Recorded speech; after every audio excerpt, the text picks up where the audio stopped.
This is the Sex Ed for You podcast, where research meets reality. And we're your hosts, Lauren and Holland. This is the podcast for people who want to date and have great sex that is safe, fun, and enjoyable. We aim to empower our listeners to make informed decisions that lead to values-based living. I'm Holland, and I have a Bachelor of Science in Public Health, and I'm the Director of Operations here at Sex Ed for You. And I'm Lauren, a certified holistic sexuality educator and the proud owner of Sex Ed for You. Lauren works with individuals, partners, and parents to restore positive and respectful approaches to sexuality, pleasure, and relationships. To work one-on-one with me, go to sexedforyou.com/free consult to request a free 15-minute consult today, or consider joining our monthly membership program, Hemlock. Through monthly journaling prompts and exclusive podcasts and virtual gatherings, the Hemlock Monthly Membership Program provides an accessible way to learn about sexuality and self. It is a continual source of nutrients to help you nurture and re-access your sexuality and flourish personally for just $10 a month. To learn more, go to sexedforyou.com/hemlock today. Like how a woman puts the thing on the wall. Yeah, the arms, you're like, don't move. I've hung so many yeah. pictures that way. It's been perfect. It works perfect. And no, who needs measuring? Maybe it's our like depth perception, the different types of depth perception you can have. Spatial recognition. Yeah, like I would love to know, like if that literally is chromosomal. Maybe. That'd be crazy. If like hunter-gatherer types of like OG biology While we're evolution. in the cave, like etching things on the walls. It'd just be really fascinating to study, honestly, because we're literally like right brain, left brain Yeah, types. that's true. Bestie in New York City is currently redoing his whole apartment, and he's doing it very much how I would do it, like just by eye.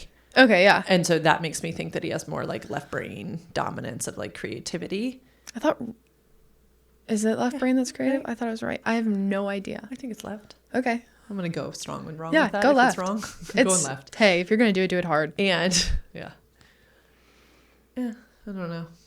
Anyway, Trey measures and does the balancing thing. We don't. Here I we are. don't. Welcome back. Welcome back. Hey, guys. Hello. We've been in New York for 2 weeks. You've missed us, haven't you? Listen, we were at capacity. Holland always wants to bring the videos and the microphones, the cameras and the microphones to Podcast for You when we're remote. It sounds fun to me. And then? And then we get exhausted or tired or we don't have time or my dog dies. One of those things tends to happen. Before the audience is like, what? I feel like there's just a screech there. Yeah, why don't you fill in the audience? On what date happened this trip? So we went to New York City to do a workshop, a few in-person clients, a few cool gatherings. And on day three, we woke up to calls from Trey. Emergency call now texts. Yeah. And my dog died. Who he was caring for. Yeah. You guys, if you are following the video version of the podcast, have seen Ollie on this podcast before. He's a sweetheart. But yeah, he was staying with Trey and your kid while we were in New York City. And yeah, he was just a sick little guy. He had heart problems and teeth infections and like untreatable, uncurable things that were just simply gonna, made him have a short lifespan. So he was almost 7. He's been my family dog for a long time, and then he came up to Virginia with me at Christmas, and I love the heck out of that little dog. He was my best friend. So it was really heart-wrenching to lose him, but also really fascinating to see like that he waited for me to go. That's really been interesting to me, and I was kind of having like weird premonitions about it. Like I kind of felt like it was coming, even though it's like really weird timing. I just kept having like weird thoughts about like, what am I going to do when Ollie dies? Like, what am I going to do? And I felt so unprepared for that moment. And then I thought it was just me freaking out about not being prepared, because I hate not being prepared. But it was not that. It was actually, he actually passed away while we were in New York. So I was a crumbling piece of sadness for the latter half of our trip. Still getting through it. It's been about a week and a few days, I guess, since I found out. 2 weeks. He died on May 3rd. I don't know. And it's May 15th.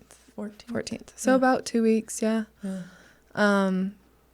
Yeah, it's really hard. I really feel his absence.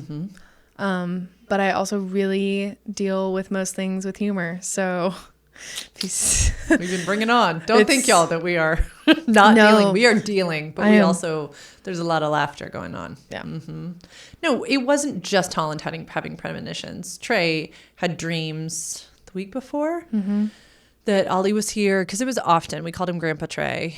Ollie loved to be here with Trey. Trey loved to have Ollie. They had many days together, and he had some dream that he let him out in the backyard, and like foxes got him. Foxes.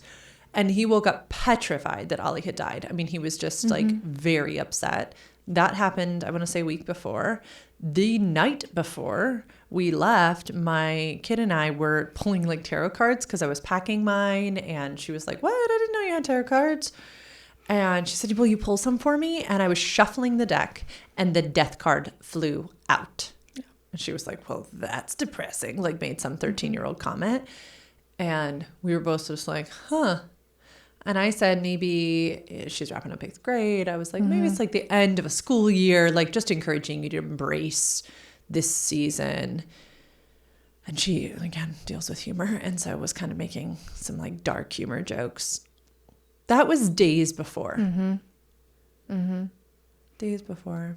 But they loved him so much. Yeah. So yeah, it's been like a very big family-wide grieving process with Holland at the center. I love the bullseye approach to grief. If you guys just imagine like a bullseye, the person with the primary loss is in the center of the bullseye, but then there's those circles, the graduating circles around.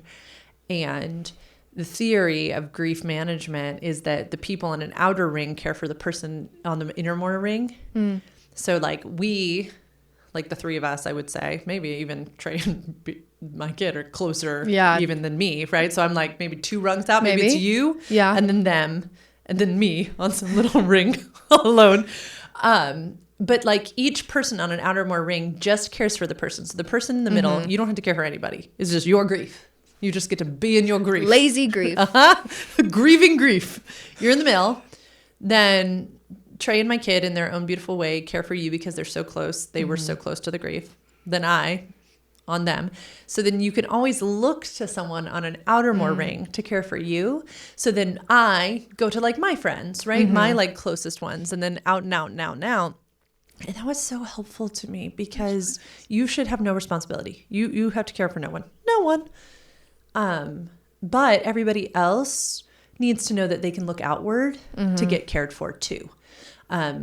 People might not know, like my mom died in 2007 when I was 21, and managing that is fucking hard as the death itself, managing who to care for, who, when. Then years later, one of my dearest friends, her son was murdered, and same type of thing. If I had only known this grief thing, I would have looked on the outside of my circle a lot more for support, because we all need support. Yeah. Everybody. Just because it's not our loss, like primary loss, doesn't mean that we don't need support. Yeah. But you're doing a good job. Thanks. It feels different every day. Yeah. And it's just weird. I'm exhausted. I'm just so tired. I've been sleeping, but like getting bad sleep, but sleeping a lot. And yeah, trying to care for myself, trying to just let myself sit in this sadness and this grief. My appetite is so small. Just like a weird, I've never been this close to grief. I've never been the bullseye of the bullseye. Yeah, you were in the bullseye. So it's something to acclimate to, for sure. And that quote that you brought up, you say it better than I do. So you say the quote. Oh, about what? The one where it was like your habits and health and growth. Oh God. We read this thing. This is the other thing. Holland gets to feel however she wants to feel. I feel like there has just been this like influx of universal support around this whole thing too. Like we keep running into things, we keep seeing things. My Reiki person had like drawn cards that like magical things, like things were going to change on this trip. We didn't imagine it would involve the death of Holland's precious dog, and it hasn't just been that, but it was like we were preparing for this thing. So anyway, we're about to get off the train. We literally get home and I pull up, Instagram just pops up because we all stood up a lot too soon. So we were just standing there in the aisle. Anyway, and Holistic Psychologist has a new whatever carousel that pops in. And it says that we can tell that we are growing and healing when we encounter a difficult situation, a grievous situation, an obstacle. And it's not that we don't feel pain or we don't experience pain. We simply utilize the tools we have learned. That's it. It doesn't feel better. It doesn't look much different. We still might walk through grief, which can feel a whole fucking lot like depression. And we're using tools. And you've just already been doing this. What are some of the tools that you've been using? I mean, literally from the moment things happened, you were using tools. So that was definitely that quote or whatever it was, the Instagram post was really impactful. I think I needed to hear it. It was so wild. Because it encouraged me to continue doubling down on my good habits and doubling down on my tools that I have. So the first thing I did whenever I found out is I kind of went through my mind of like, who can care for me well right now? Like who can really, really be there for me in the way that I need them to be? So I reached out to an old roommate of mine who works at a vet office. She and I were super close when we lived together. We still talk decently often, but I just was like, I just need someone who can really care for me. We had recently talked about our dogs because we both had dogs. And so I was just like, she'll know what to say. I just needed somebody who like knew what to say. Yep. And so I reached out to her and she was incredible. And that was, I mean, her being the first person I reached out was probably the most instrumental in my ability to move forward because she was so like careful and kinding. She was just lovely. And, I really love her and I'm really appreciative for everything that she did for me in that time. And she's continually checked in on me and just been a lovely support person. So that, and then I kind of, went through my Rolodex of like, okay, now who do I need to tell? And like that whole thing. And it was really important for me to, tell people that I knew could care for me and then tell the people that were important to tell because obviously I needed to tell my family and I needed to tell I'm mostly just from my family, but I needed to be cared for before I was delivering the news. Yeah, before you were informing. Yeah. I mean, yes, primary number one thing you did was who can care for me well right now?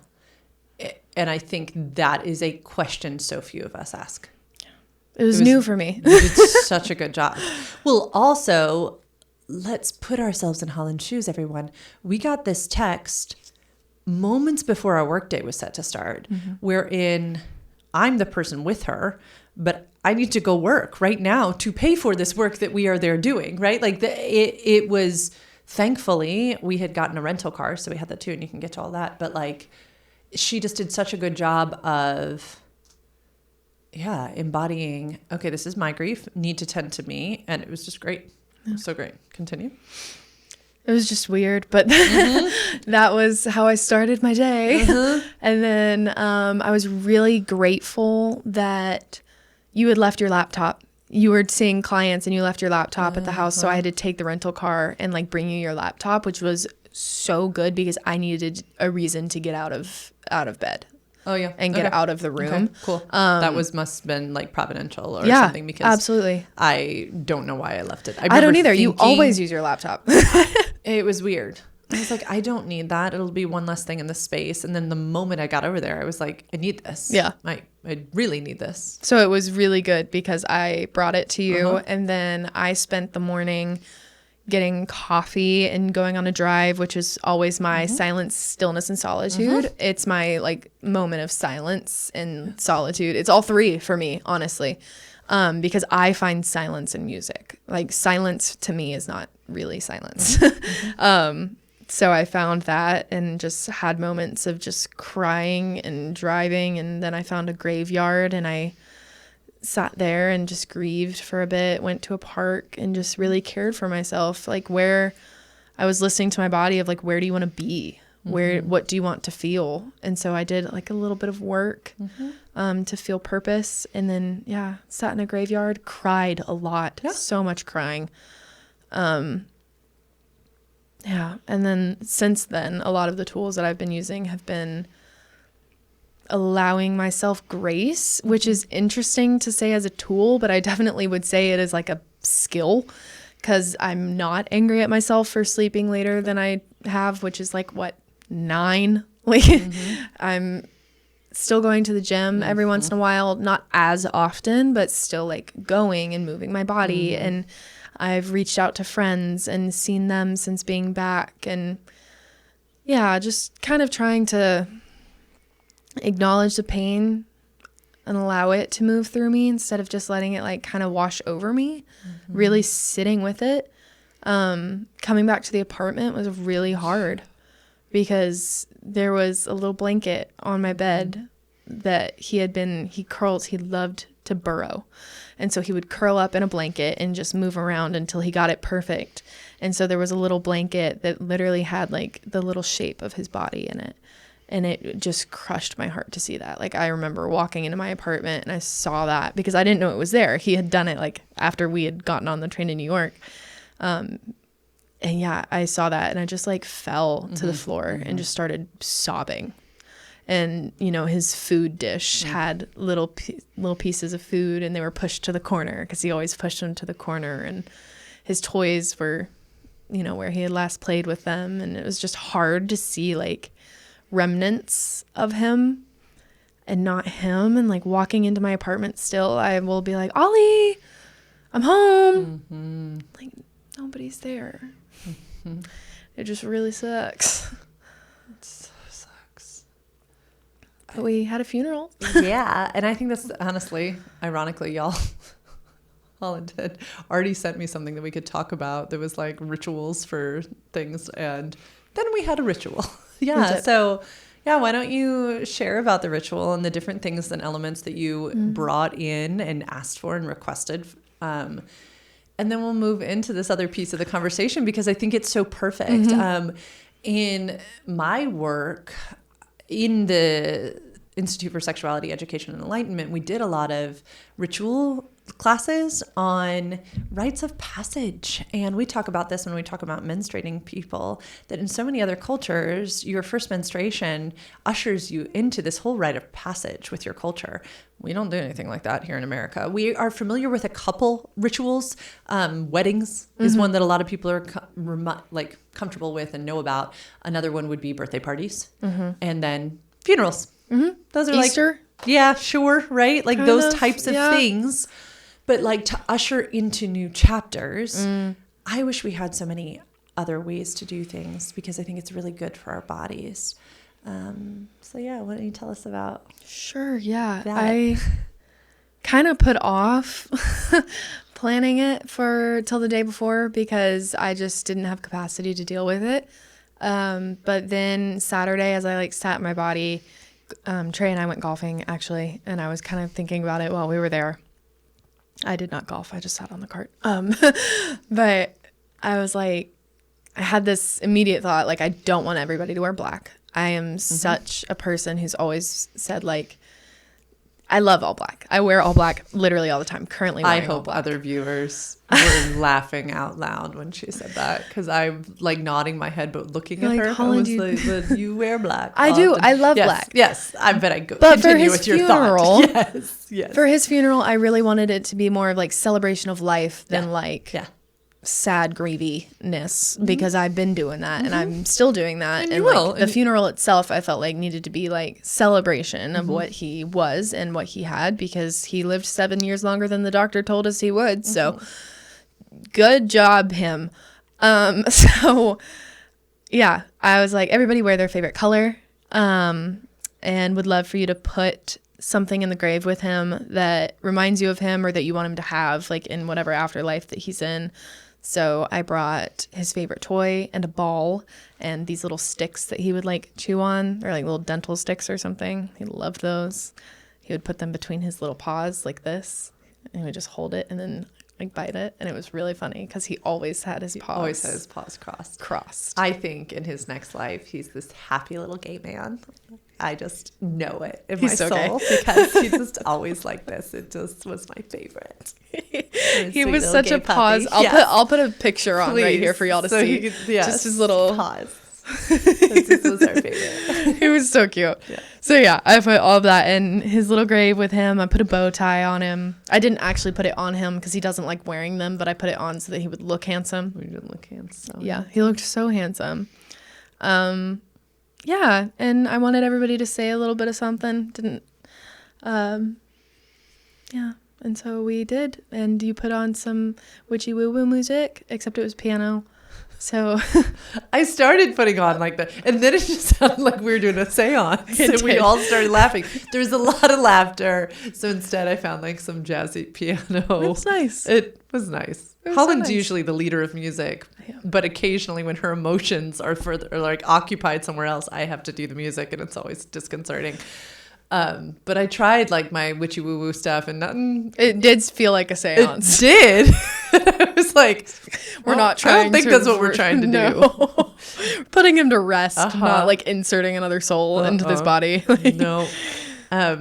Whenever I would make chili, because I make a very good chili, and there's bacon in my chili, Ollie always loved to like be at my feet and beg me to give him bacon. So I made extra bacon, and that's what I put in the grave with him. You didn't hear this, but Beatrice thought that was just like extra bacon, like for her. And so when she came in the house, she almost ate it, but then came out to us to say hi. And so then when we were moving to the grave site, I went inside to get the bacon, and she goes, "Oh my God." And I said, "What?" She goes, that's your burying bacon. And I said, "Yeah." And she goes, "I thought that was for me. I almost ate it." That's really funny. Yeah, you almost ate the bacon. The burial bacon. The burial bacon. We toasted. That was my favorite part. We like toasted bacon, all four of us, and like toasted and then ate it. And then he got a whole piece to himself. Yeah. So I just know he was munching that up in wherever he is. Yeah, it was really odd to see like his body or carcass. I don't know what the proper word is. I don't want to use carcass though. It's a gross word. It was just like, it very much affirmed like, oh, he's gone, because I wasn't there when he died. So it was almost just like, I don't know. I just thought he was not here. It was just hard for me to process him as dead. So, seeing his body and recognizing like that's not Ollie. It really was like my body did not read it as that's my dog. It was like just different because I just am so energy reliant. Yeah. And so it was like, no, like that's not him. He's gone. And so it was weird to see like his body but not him. I felt like almost like I was being like trick of the light. Like that's not him. What do you mean? So it was weird. Yeah, it was just odd, but it was good. I'm really glad we did it. Everybody said such beautiful things. I was really thankful to have everybody there. Yeah, Trey and I spent the afternoon digging a hole. Yeah, they dug a very deep hole. It was not as deep as it should have been technically, but it's deep enough. It felt really deep, and it was really beautifully like nudged between some roots of the tree that it's near. And so that was really cool to be like, wow, we really chose a good spot. Like right nestled in between a bunch of big roots that we could not get through. Had a beer, took some Polaroids. It was just really, when I think of it from like a holistic standpoint, the sweat you exerted, right? Like the movement of your body, the getting in the soil, the tears, like the taste of our tears, the water function, the being outside in the outdoors. It was so beautifully, it incorporated so many of the elements. And I think it's really necessary. It makes things feel like, to your point, more real. And when I've studied grief because of fucking stuff I've been through, I realized that in so many other cultures, because there's so many more intergenerational family units living in places, and that when somebody dies, usually they just lay in the house for people to come and visit, and kids are around it, and they're just experiencing death as a part of the human life cycle. That I think research confirms this, that we are more traumatized because of it, because we have no exposure to it. And I loved what you said it the moment you saw his little body of, that's not Ollie. No, it is the shell. It is the beautiful little doggy shell that housed his soul, but that's gone. Yeah. And I've talked with lots of friends about this whose parents have died while their kids are young, and they're like, should my child see the body? And it's like, totally up to you. Usually what research shows is that if the child is allowed to or not allowed to, like, hey, do you want to run in and, I don't know, kiss grandpa's hand? They're fine with it. We're the ones, so much like sexuality, we're the ones who've made it because we have so much more lived experience, right? We're like, I don't want to touch it. But it was fascinating to watch my kid because this was her closest experience to death so far too. And yes, hard, but on our walk back up when she was crying so hard, it was so beautiful to watch it process through her and her say like how good this was and how it felt really good to do this. And it's a part of life. It sucks. It really does. But removing ourselves further from it doesn't make it not happen. Yeah. And it was really beautiful to bear witness to your process and the mindfulness with which you observed the process, because I think the tendency, just like we see with sexuality, is just to avoid the uncomfortableness of it. Yeah. It's like that doesn't make it not happen. And yeah, just way to go using all your tools. You've done a really good job. Yeah. Yeah. It doesn't take away the pain. That's for sure. And animals have such an important role in our lives. And I think until you've known the death of a pet, like, you just can't fathom it. And I don't mean like a goldfish. They die all the time.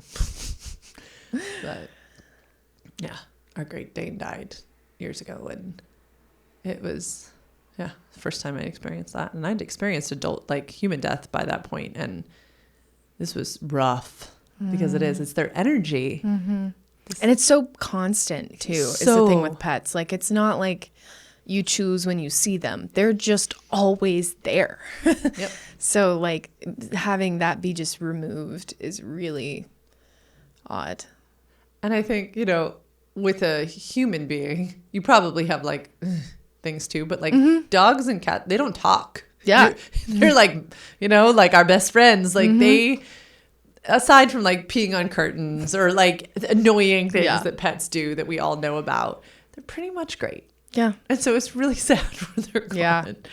Yeah. And there's no time frame either. You are welcome in these spaces at any point to grieve. It's a part. So rituals. Ironically, rituals was what you wanted to talk about already. And we didn't know this was going to happen. So you stumbled into something about rituals. Would you explain? I would. I found a really funny... One second, guys. Okay. I found a really funny Instagram video where this girl is talking about hosting funerals for situationships. Not necessarily like real relationships that actually have endings and like a breakup. She said like host a funeral, make it as silly and stupid as you possibly can for situationships so that you can like close it and move on. Because the thing with situationships is always, it's like this like touch and go, like we never really ended things, but we also never really started things. So it's like this weird in between of there aren't really breakups. Maybe one of you ghosts one for another person. And so then you host a funeral and you literally grab whatever you have that is from them, put it in a box and get a cake or something like, or a cupcake, like literally go all out, make it silly, stupid, financially accessible, whatever that means to you, and then host it and have this little mantra. And you literally need to be like, it is so sad that Chad has died. I am so just heartbroken that Chad didn't have it in him to live another day. And like, you really just got to go into it and be like, and now I'm done. And then you close that chapter after that funeral. You literally, like, you are done. You are not texting that person again. You are not hanging out with them. You are not up texting them. It is done at that point. You're looking at me with eyes that say, Holland, you need to do that. No, I'm thinking about myself too. I'm thinking about all the people out there. That's what I'm thinking about. I literally, no, I like immediately when I saw that, I was like, oh, I have quite a few people that I could do that for. I host a very large funeral. Very large. That's what I was thinking too, is that like, could it be combined? Could everyone come to the funeral with their own names? Yes. Wouldn't it be fun too if everybody did like a party with their friends? The reason this is so fascinating to us is literally the same time we were doing a ritual for the death of Sweet Ollie. They matter. And ironically, I was just reading something about what happens when we give voice to something. It's a lot harder to like ignore the red flags or the ways in which it's taking up space in your life. When something is gone, such as the physical presence of this precious dog, we're all aware that he is gone. There is space in your life. We've been talking about different living locations, all this type of stuff. That only can happen now because he is gone. Yeah. This fascinating thing about energies and the universe and all of these things is that when we take something out, there is room for other goodness to rush in. And when we are clogging up the space, we can't allow other, we are like, we got to clear out energy sometimes. Mm-hmm. And did we want to clear out Ollie's energy? Fuck no. But we're all very aware that he is now, his body is in the backyard and his spirit is around. And it just makes so much sense for me. So much sense. I don't think it's ironic that the day before I met my now partner husband, like 3 guys were like, Lauren, this is not going to work out. Like, one said, you're too much. And the others were like, this is just not a fit. Like, you know it. Like, we are just not compatible. And I was devastated and I cried so hard. And I've been talking with all these boys and it was so nice. I like grieved. The journal entries are interesting. Like grieving when will there be someone who I am not too much for and that I am compatible with? Well then, next day. I'm not saying that it works like that for everyone, but I often wonder if I had come into that first date with him thinking it was still a potential with these 3 other people, would I have had, I don't know, if I had been texting them at the table instead of like glued in. Mm-hmm. I was available in a way, my energy was that it wouldn't have been literally 24 hours prior. Just always interesting to me. Of the availability of our energies. Yeah. Right? I mean, you've had crazy things happen in a week. Oh, so many. I'm moving apartments for one. That just like happened. She comes stomping in on the day of Ollie's funeral. And listen, well acquainted with grief here. So I've just been so fascinated. It's like watching a science experiment with how she shows up every day, because it's like grief is crazy. You don't know how you're going to wake up. You don't know if you'll be in like give me all the funny shit. Like I want to laugh. I want to make jokes. You don't know if you'll be kind of snippy. You don't know if you'll be exhausted, catatonic, can't move. I don't know. It's so fucking crazy. But she walks in so like angry. I was like, okay. And I go to give her a hug and she's like, I want to get out of my apartment. I hate my apartment. I was like, wow, I didn't expect this to come right now, but great. Yeah. I was just it was the loss of Ollie's energy in that apartment took away every single ounce of character that it had. Well, interesting. How could that apply to our other situations that we're talking about? We did not know that these things would overlap, but boy, is it a good learning experience. I thought you were about to say boys in grief. No. I to that exact point that Holland just made, right? When we haven't let something go, we're not aware of the energy that they're spirit self is taking up in our lives. Call us woo-woo. I don't care. It's science. And it just makes sense. And we're not over here to rush anybody to have their little funerals, but I definitely think it could be helpful. Mm-hmm. Because then the universe said, here's 2 beautiful, amazing, incredible apartment choices. In literally like the next 48 day. hours. Yeah. Yes. I hadn't What is even... today is Wednesday. Today's Wednesday. No, Tuesday. I voiced the fact that I wanted to move for the first time on Sunday. When I said that to Lauren, when I hugged her, it was the first time I'd ever said it out loud. I hadn't even really that deeply thought about it until maybe that morning. And then Sunday evening, I found an apartment that I really liked. And I reached out to my realtor and was like, hey, do you want to go look at that one? Because she also owns that one. And then that evening, someone reached out and was like, hey, are you looking for roommates? 2 immediately. And yeah, I'm probably signing a lease by like the end of this week.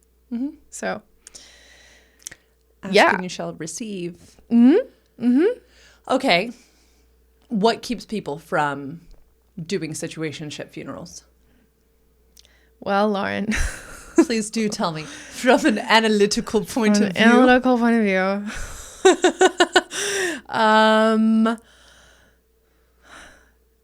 For me personally, I think it's obviously different for every person, nuance, et cetera, et cetera. But for me personally, it's that like, what if the next time we connect is the time? It's my second chance, Sally, to my motherfucking core. Cannot get this out. It is ingrained in my DNA, second chance Sally type of girl. That's who I am. So I think that's it for me. I'm like, what if the next time they text me is the time that they've healed and they're incredible and they want to get back together and be incredible? I say it out loud and I just know it's stupid. So good. That is another thing about grief, though. I will say this. I feel stupid. I feel really stupid. Like I can't complete the Wordle every day. Yeah. And my brain feels like it's on lag mode. Mm-hmm. Like I'm forgetting everything all the time. Not being able to figure out the Wordle is really pissing me off, though. For anyone who has had COVID and they've talked about brain fog, the closest thing I knew to the brain fog I experienced during my 2 times having COVID was grief. Yeah. I wasn't expecting it. It is wild.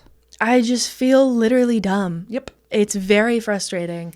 I keep saying to people, I'm like, I can be sad, but being sad and stupid is unacceptable. And here I am doing both.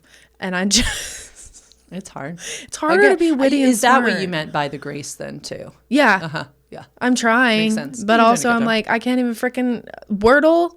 I had like a 60-day streak and I lost it. That's pretty humiliating. It's really humiliating. The first time I failed, I was like, wow. I've given up on my streak, so. Okay, second chance Sally. Yeah. Okay, that could be. I mean, I know from my reason, the reasons I haven't ended situationships or done rituals for those types of things, or even enjoy having lovers out there in the universe still, are like this feeling of like, I think power a little bit, mine. So I think this is good that you said from your point of view, because I would love to know the audiences and for them to think of these right now. Power over, and I have an obsession with being chosen because of childhood. And so I think in the back of my mind, I want to keep all possibilities up for being chosen. And yes, I think it's always a part of my work to do of no, I choose me. I choose me. And people who don't want to choose to be with me can walk out any door, including my now husband. If he doesn't choose to show up in partnership, he should leave. And it's up to me to choose me. But I think those are my core wounds that comes from, is wanting to be chosen so desperately from a little age. I always hear like little 18-month-old Lauren, like, pay attention to me, like that type of stuff. And then this like power over. Mm-hmm. That's me. Yeah, I think mine is Second Chance Sally. It's a lifestyle. And then It's a lifestyle. it is a lifestyle. It's not one that it's chosen for you. You just got to heal through it. Is the Second Chance Sally a little erotically titillating? Or is that something else you're going to say? No, more it is. Titillating? It really, I mean, like in the broad stroke of things. Shiver?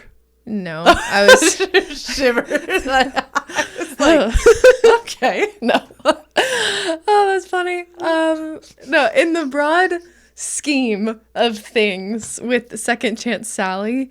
Oh my God, Lauren. Can't. Everybody, if you're not watching, you just imagine like saying Second Chance Sally and it like gets you going. It's like arousing. Anyway, sorry. Okay. It's that we had, you date. This is like the picture that I have in my head. You date the first time, something doesn't work, whether it be one partner is not ready, both partners are not ready. Then you date everybody else, and then you're like, I still want Holland. Like, it's like that. It's being chosen again for like a second time. It's like they had me, they knew how great I was. Then they went out into the world and they were like, yep, Holland's just the best there ever is. There's nothing better in this world. So I must have her again. And I will do whatever I can to make myself better. I will go to therapy. I will go to the gym. I will do mental health work just so I can get her back. That's my dream. Second Chance. I saw the Notebook musical on Broadway, and right now I am very glad that Holland did not come to see it with me because it is the epitome of a second chance story for anybody who knows the classic Nicholas Sparks book or the movie with, the people, Rachel McAdams and Ryan Gosling. I don't know. I'm terrible at actor names. Yes, you are. Yes, you are. We would see people in New York, like actors, and Helen would be like, the person. That's how she would describe them to me. She could eventually find them through her Google the skills. person that's like in that show with that other person that's in this show, and then they're like connected through these shows. And I was like, oh my God. No, I don't know. But we figured it out. Yeah. But it's a hot storyline. Mm-hmm. And that's what happens in Notebook is that he says, marry me when they're like 18. And she's like, no, we can't. He says, why? And she says, we're too young. Then, he tries to write every day for a year. And the mom hides the love notes. And she's engaged to someone else. Right? And then, that's the hottest thing to have ever existed. That is my cornerstone. that is my cornerstone. Is your cornerstone. Yes, I love it. So it's partially that, and then partially like keeping a roster. Like it's just like, but if I shut it down, then I can never go back. And it's like, like what if I change my mind? Yeah. So, and isn't it fascinating that we have examples of this ritual of closing a container, of saying goodbye to people, truly does allow other things in, such as what we just experienced with Ollie's ritual and funeral, is that boom, right away, you were like, this is what I want. And the universe was like, yeah, sure. Yeah, you have room. Let's go. I want to, something just popped into my head is, what about my consensually non-monogamous clients that are listening to this and polyamorous folks out there? And I want to be really clear, this is different. Okay, so consensual non-monogamy or polyamory, these are all above board in the open relationships or situationships, but everybody's clearly communicating. And I am not saying here that we only have one love in life, and so you must close the door so that the one love can find you. I don't believe in that anymore, especially as a person who's been married twice. That'd be really dumb of me to think. But I don't think it's that so much. I think it's that we love talking about eroticism on here. I think that when we don't acknowledge that this is in our erotic imagination, that this narrative is living, it can take up space from our real life. We deserve to have real relationships, and be it one or many, you deserve to have real, communicative, ethical, juicy, both people, all people, choosing to show up and be present types of relationships. And consensually non-monogamous and polyamorous folks will tell you like that they've ended extensions of relationships when someone wasn't willing to show up and do the work. it can happen again, sure. But I think we can close things off and then rebirth something else. Yeah. But yeah, it was hard. It's really hard. Okay, let's invent, to close things out, let's invent a perfect situationship ritual courtesy of Sex Ed for You. Ooh. What would a Sex Ed for You crafted? Oh my God. I know. We love these types of things. Time. I know. This is like right up our I could alley. make a kit. Like I'm immediately like, ooh. Good. These are the things that light you up. Yeah. We were having a conversation earlier about our work and what lights us up and what doesn't. And think of how many worksheets Holland has made. I'm literally, it's like, dun, dun, dun. Preemptive journal prompts about what do you want to release? What are your goals? You would write the journal prompts. I would just say, hey, make journal prompts. I love writing journal prompts. Yeah. Lights me up. And then we should so make a kit. I think we should make a kit. Okay. Listen, y'all, it's coming. A cake. Like a small cake, like one of those little like 5-inch rounds that you can get at Walmart. Like the tiny ones. And then ones. you write their name on it. Okay. Yeah. And then you just smash the fuck out of it. Yeah, like a baby smash cake. Like a baby smash cake. Or you write like R.I.P. Yeah. R.I.P. the person's name. Chad. I liked that you said Chad. Thank you. That just Chad's felt right. A good one. But then sorry to all the beautiful Chads out there. I'm sure you're a lovely Chadwick, but and I really hope your name was Chadwick. Cake. Yeah. I do think like the eating, like the breaking of bread. I love either a candle in that or Palo Santo or something that you're burning. If you could burn the things you're releasing, that would be my favorite. But listen, smoke alarms, so like being a safe container for that. Maybe even like bury, like dig a hole. If you can't bury, maybe in the bottom of a trash can, like a public trash can, the big ones, and then throw stuff on top of it. So you're like burying their things. You could get a little flour. Yeah. And you could plant a flower in a little pot and you could put it could almost be compost because if it's on paper, that's like compostable. And that'd be cool. That would be really cool. And then your flower could bloom on top of it. Play music. Yes, preferably music. Some witchy woo-woo music in the back. Seance that shit. Maybe some great jazz. Some great jazz piano for deaths. That's what the playlist is called. Jazz piano for death. It was so funny.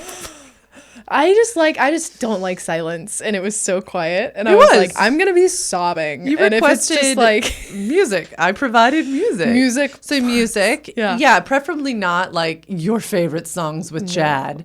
No, do some either like ragey music, witchy music, or jazz piano standards. Like woman empowering music. I have a great woman empowerment playlist. I will link it to this. I would recommend some type of like movement too. You dug a grave, which was your movement. But if some silly like, shaking song was there, or even a tribal drum beat that's literally like 30 seconds where you and whoever is bearing witness to this ritual are moving, or incorporate a bike ride or incorporate a run, like sprinting around your neighborhood. Jazzercise. Yeah. Something to move it in and through. Yeah. I love the saying that trauma is stored in our bodies, so we have to use our bodies to get it out. Even if your situationship with Chad was not traumatizing, the memories of it are stored in your body. We were turning into a neighborhood today where Holland was like, last time I turned on this street. And I was thinking that, so often the way that we heal through those body memories is by doing them again. And letting our body create new neural pathways. Change the outcome. Yeah. Movement, cake, journal prompts. Music, burning. In school, we would incorporate water too. So whether you're washing your hands, literally, whether you take a bath at the end of this whole thing, whether you get in the shower in your clothes, whether you run in the rain, whether you jump in the pool, water is really cleansing. If you've never stood in the shower with your clothes on and listened to Taylor Swift, I highly recommend it.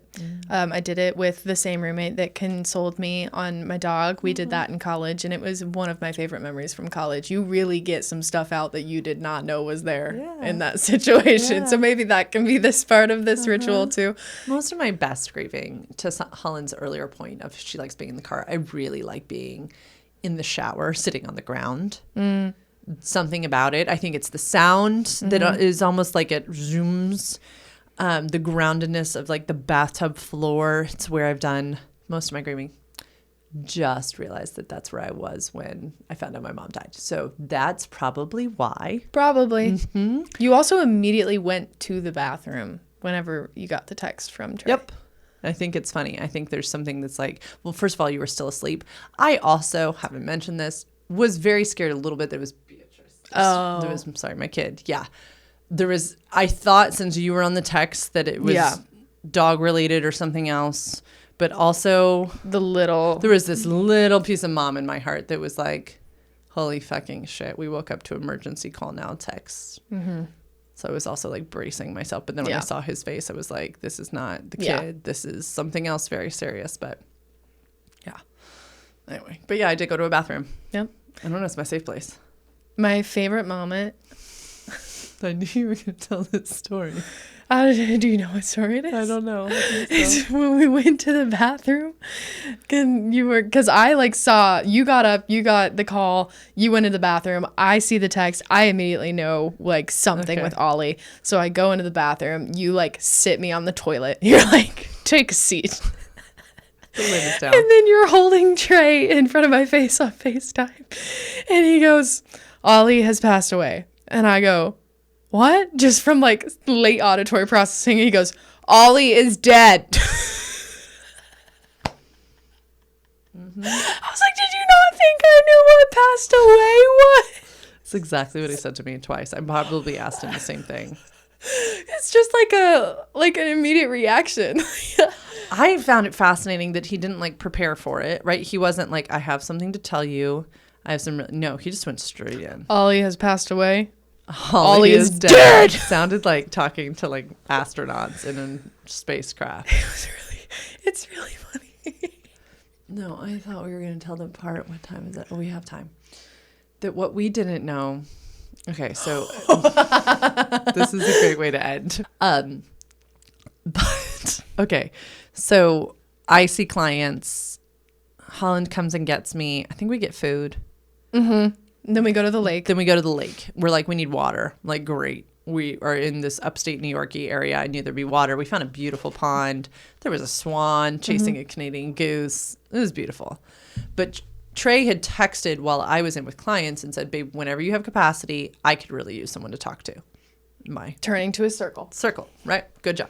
He didn't tell Holland that. He told me that. Holland, if you could hold space for me. Yeah, no, that would just be so wrong. So you go outside and I have to talk to him. Mm-hmm. So I stay in the car and I call him and he's crying. He's so upset. Why isn't Holland more mad at me? I should have done this. I should have done that. Totally normal things.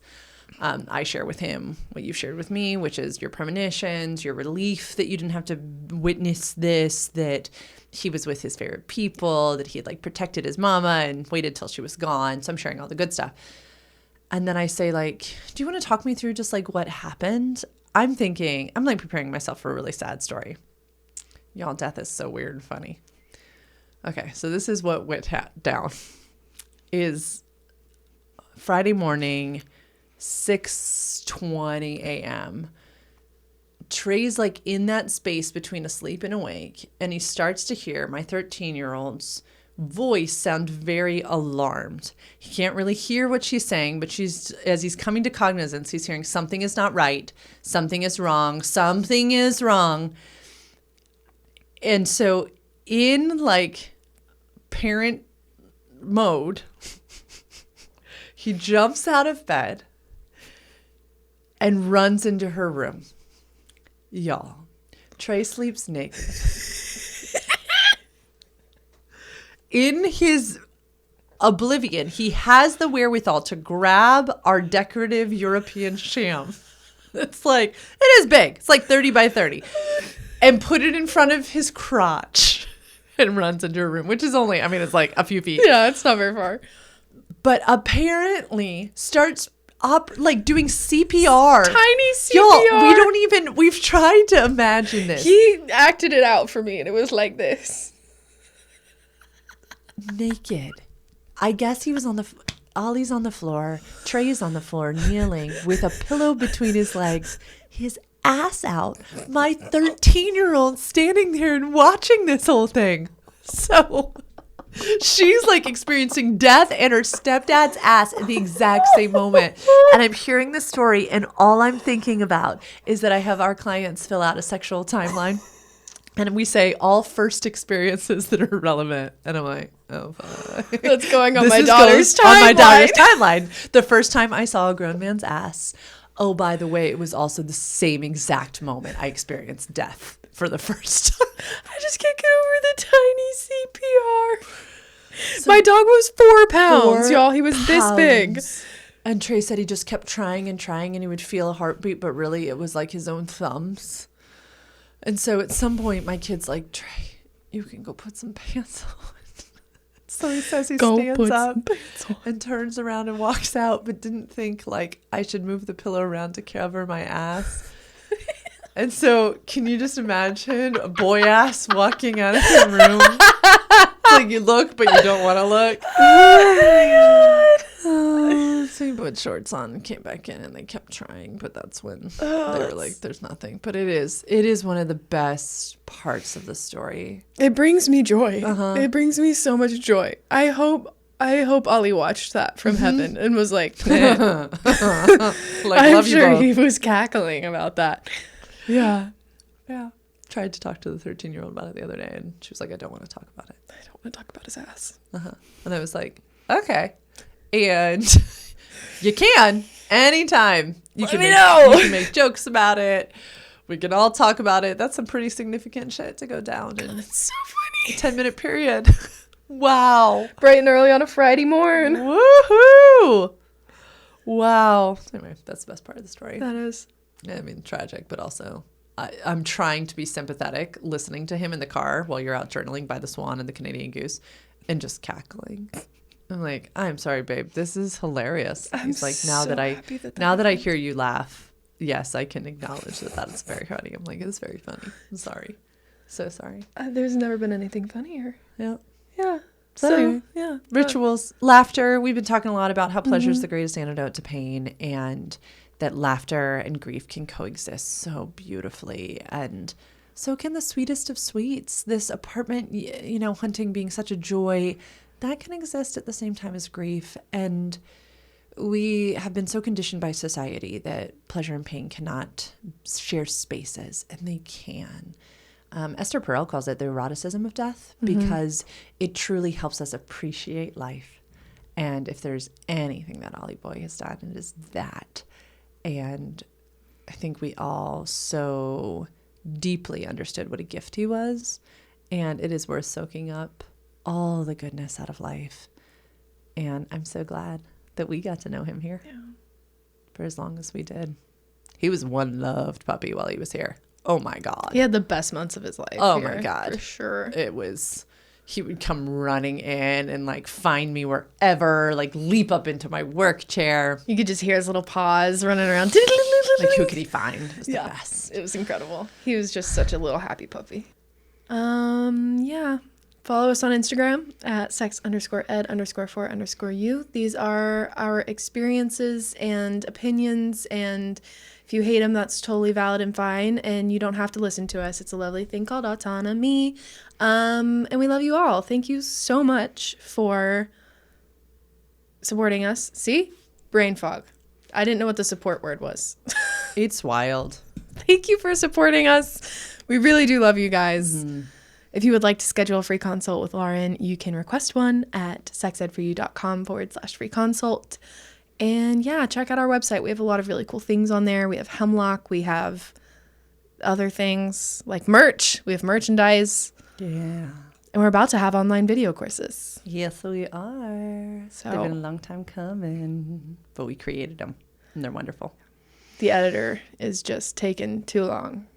It's hard work. Did you see the fun email that I sent back to the people? No. They emailed us and they were like, hey, how's your course coming along? And I was like, hey, it'll be done soon. The editor had a longer timeline than we had originally intended. There you go. Me just talking about the editor as if I am not the editor. Anyway. It's hard work. Yeah. Yeah. Thanks for being here, y'all. I think it's really fascinating to us that this podcast is reaching so many people in a way that is truly meaningful And we're so glad, because we do believe that sexuality education is something that every single human being is entitled to. And having this platform allows us to provide you with sexuality education that is accessible to all. So thank you for being here. If you haven't, go ahead and subscribe, share, all that kind of stuff, because it does help more people hear this content. And as we begin to grow and expand and grow and expand, we would love our podcast to do the same. So share, like, subscribe, all the good stuff. Bye. Bye.